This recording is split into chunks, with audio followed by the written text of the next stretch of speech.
ওই মামা দেখ, পা ছাড়া নায়ক আইছে।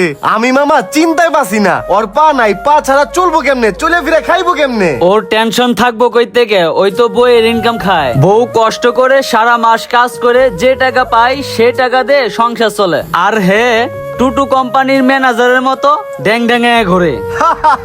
ও আই মিন ঘর জামাই। যাক ভালোই হইছে, ওর তো আর চিন্তা নাই। আল্লাহ ওর পা নিছে, একদিক দা ভালোই করছে। ওর কোনো কাজ কাম করা লাগবো না, বউ ইনকাম করে নিয়ে আইবো আর ও বইসা বইসা ড্যাং ড্যাঙে খাইবো। ল মামা জায়গা।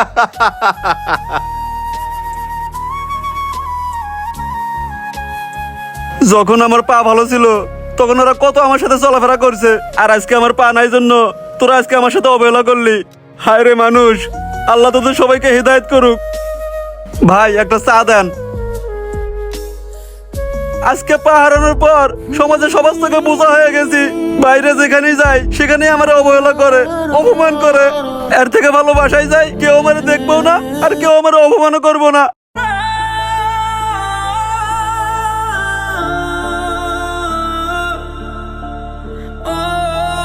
এই রেহেনা, তুমি কাপড় চোপড় গোছাইয়া কই যাও? তোমার এত কিছু জানা লাগবো না, তুমি চুপ করে বসে থাকো। এ ভাই শোনো, ওই প্রতিবন্ধীর ঘরে আমার মাইয়ের আর ভাত খিলেবো না, কারণ ও হাত পাও কাইটে বসে রয়েছে। ওর 2 টাকা কামাই আর ওর মুরত নাই। আমার মাইয়া কষ্টরে কামাই আনবি আর ও ঘরে বসে বসে খাবি না, এইটা আমি হইতে দেবো না। চলো।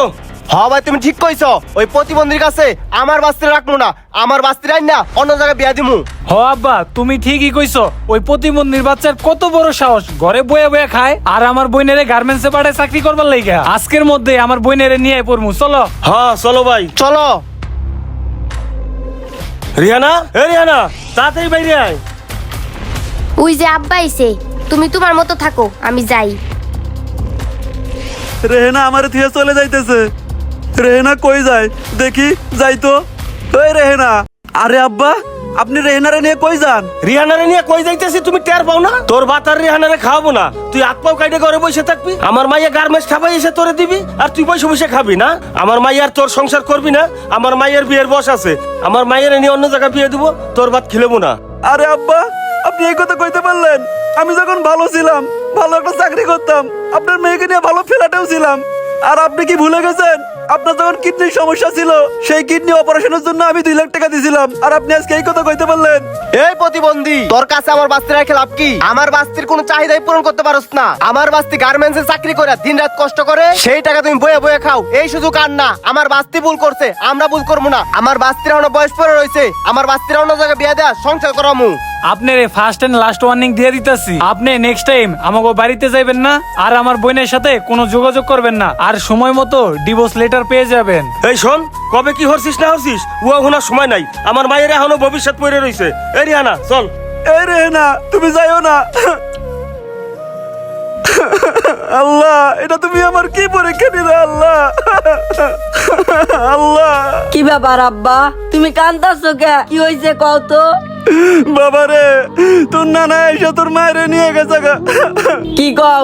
মা গেছে গা, একবার অঙ্গ 2 বার কথা ভাবে নাই। বাবারে, তোর মা আমার কথাই চিন্তা করে নাই, আর তো করে কথা কি চিন্তা করব? আমি তো আর কামাই করে খাওয়াইতে পারি না। আব্বা, মা গেছে গা, তাতে কি হয়েছে? আমরা আছি না, আমরা তোমারে দেখে রাখবো, তুমি কোনো চিন্তা করো না। আব্বা তুমি কান্দো না, মা গেছে গা, দেখ কি হয়েছে। প্রয়োজন পড়লে আমি পড়াশোনা বাদ দিয়া আমরা 2 ভাই ভ্যান চালায় খামু, তবুও মার কাছে যাবো না, যে মা আঙ্গুর 2 বারে ছাড়া গেছে গা। আজকে থেকে তোরাই আমার রত্ন। পা হারানোর পর আমি সমাজের চোখে বোঝা হয়ে গেছি। আমার এমন একটা কিছু করতে হইব আমি যেন স্বাবলম্বী হইয়া সবার অপমানে জবাব দিতে পারি। আমি তো ভারী কোনো কাজও করতে পারবো না, তাহলে আমি এখন কি করি? না, আমার ফ্রিল্যান্সারের কাজ শিখতে হইব। যাই। যাক, আল্লাহর রহমতে গ্রাফিক ডিজাইনের সম্পূর্ণ কাজটাই শিখে ফেলেছি। এখন নিজে কাজ করে ইনকাম করব, অনলাইনে কোর্স বিক্রি করেও সেখান থেকেও একটা ভালো বেনিফিট অর্জন করব ইনশাআল্লাহ। এই গাইস, আমি নতুন একটা ফ্রিল্যান্সারের কোর্স চালু করেছি গ্রাফিক ডিজাইন নিয়ে। যারা যারা আমার সম্পূর্ণ কোর্সটি নিতে চান অবশ্যই আমার পিন কমেন্টে নাম্বার দেওয়া আছে, যোগাযোগ করবেন।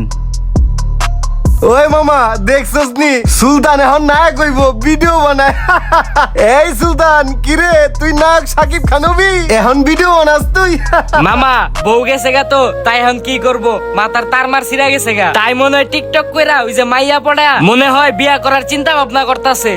মামা একটু দাঁড়া, আমি একটা সেলফি তুলে নেই, কারণ এই ল্যাংড়া সুলতান 2 দিন পর অনেক বড় সেলিব্রিটি হইব, তখন হাজার হাজার লোক সিরিয়াল দিয়ে সেলফি নিব, তখন তো আর সেলফি নেওয়ার চান্স পাবো না, তাই এখন একটা সেলফি নিয়ে নেই।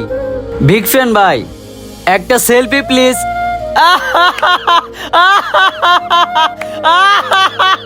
সুলতান হন এই নায়কের চিন্তা ভাবনা বাদ দিয়া কোন জায়গায় কাজ কাম করে খা, কাজ কাম তো পাবি না জানি, পারলে ওই পল্লী বিদ্যুৎ ওভারব্রিজের নিচে যায় ভিক্ষার থালি নিয়ে বয়, ভালো টাকা ইনকাম করতে পারবি, নায়ক হইতে আইছে।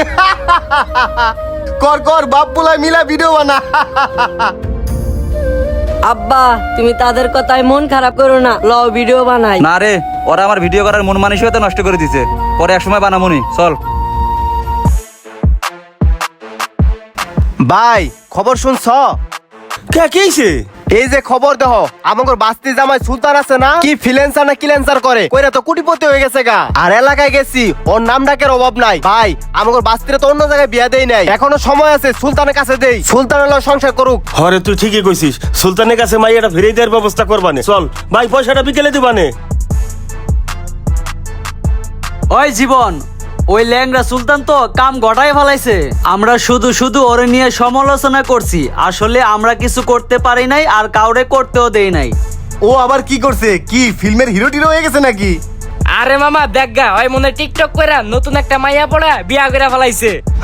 কি রে তাই করছে নাকি? আরে না মামা, ও যে ভিডিও করতো এটা টিকটকের জন্য না, ও অনলাইনে গ্রাফিক ডিজাইনের কাজ শিখে একটা কোচিং সেন্টার খুলছে, এই কোচিং সেন্টারের বিজ্ঞাপনের জন্য ওই ভিডিও বানাইতো। শোন মামা, ও তো আমাদের এলাকারই ভাই, আমরা ওর কাছে মাপ চাই, আমরাও কোচিং সেন্টারে ভর্তি হয়ে কাজ কাম শিখে লাখ লাখ টাকা কামাইতে পারবো।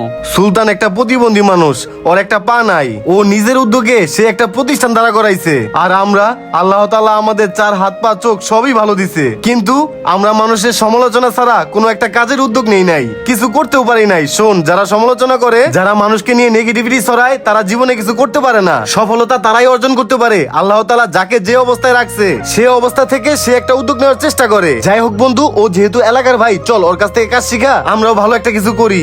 হ, তাড়াতাড়ি চল।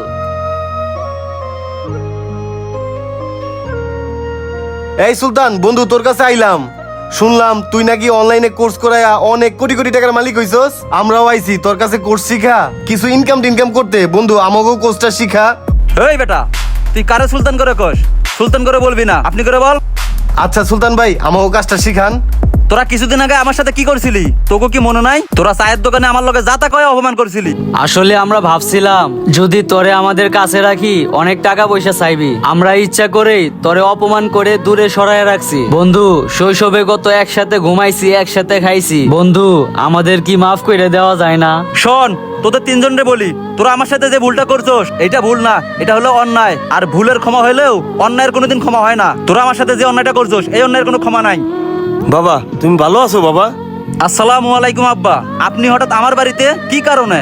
বাবা হইছে কি, মাইয়াডারে তো বিয়ে দেবার গেছিলাম, মাইয়াটা বিয়ে বসলো না, ও কইলো যে আগের জামার সংসারই করব, কত ভিলে চেষ্টা করছি, কোনো ভিলে ওর বিয়ে দিতে পারতেছি না। বাবা তুমি যদি দয়া করে মাইয়াডারে নিতা তাহলে একটু ভালো হইতো।